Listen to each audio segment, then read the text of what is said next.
This is my experience of moving from apartment to apartment in Cambodia. I have been in Cambodia just over 4 years now, and I did have an apartment for just under 2 years. I moved into this apartment where I am now, and in a couple of days' time, I'm moving to a bigger apartment. I lightly touched over this topic before. There are many websites that you can find on Facebook, etc., or just typing in moving in Cambodia, and it will give you lots of agents. But remember, these agents will charge. Not you, but they charge the person who's renting the property, and you could say an average of about $50. So if you can find the property by yourself, you are saving yourself at $600 per year. That's a good start. Your visa, passport, and you need to have a visa which is going to be there for a long time, like a work visa, retirement visa, whatever. And the landlord or the landlady will actually do all the paperwork related to the police, etc., etc. Again, this is my experience so far, that I'm moving because I don't really like the landlady here. She begrudges me using the washing machine. Really annoying. So I have found an apartment. I have done the contracts with the landlord of the new apartment. As you can see from the pictures here, I have done all the deposits and I paid 1 month cash in advance for the apartment. Because I'm doing a year's contract, I'm going to pay 2 months deposit. And if you do the whole year, you're going to get that money back, as simple as pie. I mentioned before the internet. If you do use the internet a lot, do check it. With my apartment, unfortunately, the new apartment, the internet is not very, very good, to be honest. So I have already ordered from Synnet. I will show you the picture in a minute. The internet by myself. I asked the landlord before, is it okay that they come and install? He said yes, so that problem is solved. You always have to ask for permission to do. Don't just expect it to happen. Talking about the internet just for a little bit, because I never bought internet before, because the Wi-Fi was relatively good, I did this time, and I bought a package for about $660, which gives you unlimited internet at 60 Mbps. It really depends on what you're going to use the internet for. For me, I have Netflix and I watch TV in 4K, so I need a relatively good speed. If you follow some of the links, I can teach you, or you can learn about what kind of router to buy, like the 2.4 gigahertz or the 5 or dual band. That's in my videos here as well. Okay, so the contract is signed. The internet is already going to be installed for me. Next thing is packing. Oh, the nightmare of packing.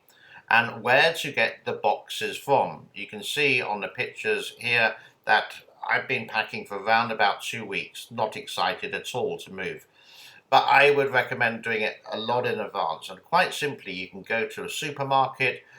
Can I have some boxes? Maybe they'll give you it free. They'll all be flat packed, so you'd have to rebuild the boxes.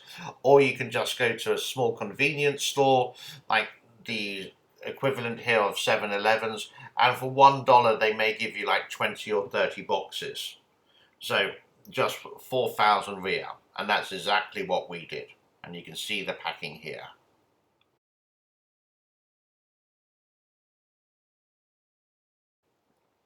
The day of the move is fast approaching. Again, I'm moving in a couple of days' time.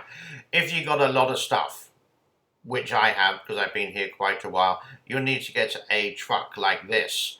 You can find them around Riverside, but I did find it on Riverside, but I went a little bit too late. So if you have a motorbike, you can drive up and down there and you can negotiate a deal. Basically, for a truck this size, it's going to be $20 for one load. And if you want some people to help you, let's say 2 guys there, an extra $10, $30 in total. So my moving price, because I'm doing 2 loads, is going to be about $60, which is pretty reasonable. And as long as you box everything up, the whole move can be from a small apartment 2 or 3 hours. You can do the whole move in one day. It's just the unboxing. If you don't have a lot of stuff, then just use a tuk-tuk. You can negotiate a price, maybe give them a little bit extra because they're going to be doing all the lifting for you. If it's not too far, maybe like 500 meters or so, just negotiate a deal with him. And I'm sure they'd be happy to help. That's exactly what I did from my old apartment to this apartment, but more stuff, I'm going to take the van. It's just more convenient.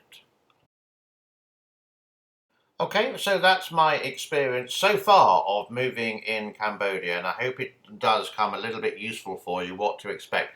Being prepared, getting the information, making sure near enough as much as possible can be readied, so it's a less stressful move.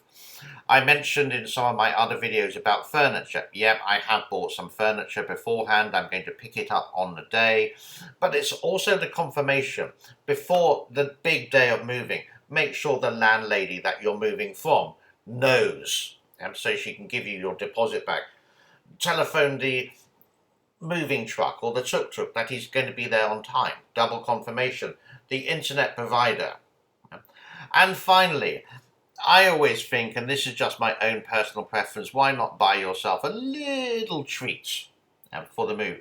And I did. And I bought myself a really big television from LG. This is the company here, who will deliver it to your apartment, whatever.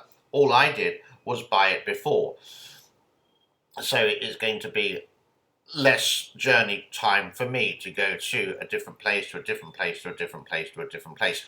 I, again, hope it's useful. Any questions, please leave a message in the comment form and I will be happy to share any information.